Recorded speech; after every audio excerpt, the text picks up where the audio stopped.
Assalamualaikum warahmatullahi wabarakatuh.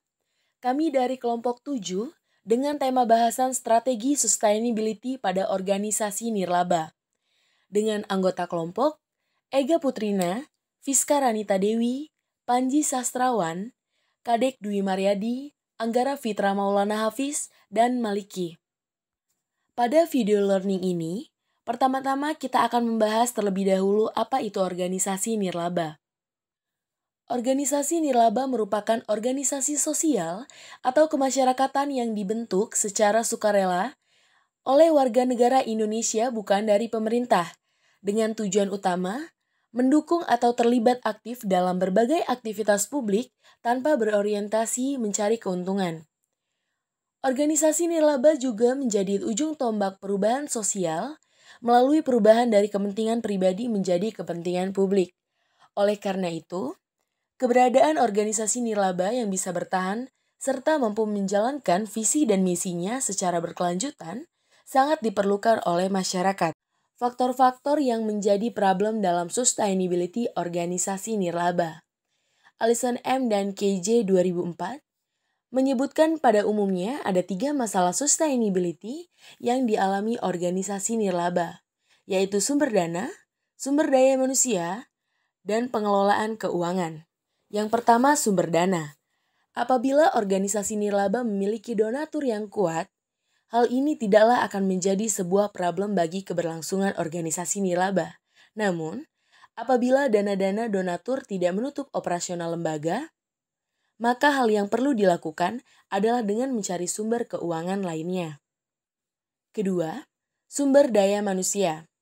Utamanya organisasi nirlaba memiliki sumber daya manusia yang idealis, kompeten, dan loyal terhadap organisasi.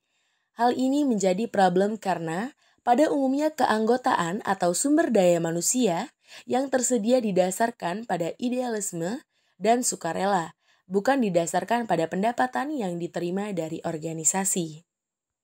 Yang ketiga, pengelolaan keuangan.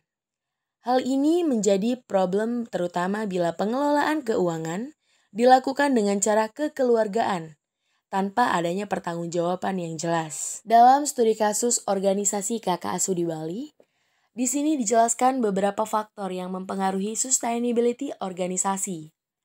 Berdasarkan hasil analisis faktor dalam penelitian ini, ditemukan 4 faktor yang mempengaruhi keberlanjutan organisasi nirlaba, yaitu kepemimpinan, komunikasi, motivasi, dan koordinasi. Hasil analisis ini sejalan dengan teori dari Wirjana 2004 yang menyebutkan ada 4 faktor yang mempengaruhi keberlanjutan organisasi nirlaba. Dari keempat faktor tersebut, terbentuk 2 kelompok faktor, yaitu kelompok 1 terdiri dari faktor komunikasi dan faktor motivasi, serta kelompok kedua terdiri dari faktor kepemimpinan dan faktor koordinasi. Faktor yang paling mempengaruhi keberlanjutan organisasi nirlaba dari keempat faktor tersebut adalah faktor kepemimpinan. Untuk mencapai sebuah sustainability, organisasi nirlaba harus memiliki manajemen organisasi yang berkelanjutan. Dan dalam menciptakan manajemen organisasi yang berkelanjutan tersebut, didasari oleh faktor-faktor seperti kepemimpinan, komunikasi, motivasi, dan koordinasi.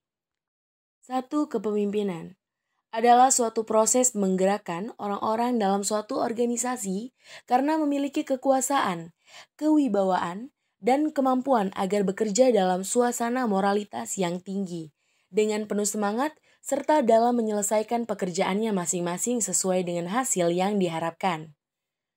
Faktor kepemimpinan merupakan faktor yang berpengaruh dalam keberlanjutan organisasi nirlaba, karena kepemimpinan dari seorang kepemimpin akan menentukan tujuan dari organisasi tersebut. Tujuan organisasi dan cara mencapai tujuan organisasi yang jelas akan memberikan dampak positif kepada anggota organisasi. 2. Komunikasi adalah proses menciptakan dan saling menukar pesan dalam satu jaringan hubungan yang saling tergantung satu sama lain untuk mengatasi lingkungan yang berubah-ubah agar dapat memelihara dan mengubah organisasi menjadi lebih baik. Komunikasi yang baik akan berdampak pada penyelesaian tugas tiap-tiap kelompok dengan lebih berstruktur. Seperti pendapat Robbins 2001, komunikasi dalam organisasi harus dari atas ke bawah, bawah ke atas, dan secara horizontal. Manfaat komunikasi sebagai fungsi pengendalian, pemecahan masalah, pengungkapan emosional, dan penyediaan informasi untuk pengambilan keputusan. Motivasi berarti dorongan atau menciptakan gairah kerja seseorang agar menjadi mau bekerja sama untuk mencapai tujuan organisasi. 3. Motivasi. Menurut Mangkunegara 2017, motivasi adalah energi untuk membangkitkan dorongan dalam diri atau bisa disebut dengan drive arousal.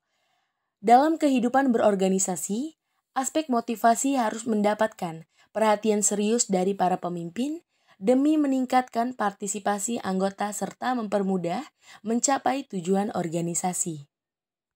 Dan yang terakhir, koordinasi adalah suatu usaha untuk mendapatkan keselarasan gerak, keselarasan aktivitas, dan keselarasan tugas antar satuan orang yang ada dalam sebuah organisasi. Selanjutnya, untuk membentuk sebuah koordinasi yang efektif, hal tersebut harus didukung dengan adanya kerjasama oleh seluruh anggota organisasi. Tanpa adanya koordinasi dan kerjasama yang baik, maka hal tersebut akan membahayakan keberlangsungan dari organisasi tersebut. Sekian yang dapat kami sampaikan. Kurang dan lebihnya kami mohon maaf. Wassalamualaikum warahmatullahi wabarakatuh.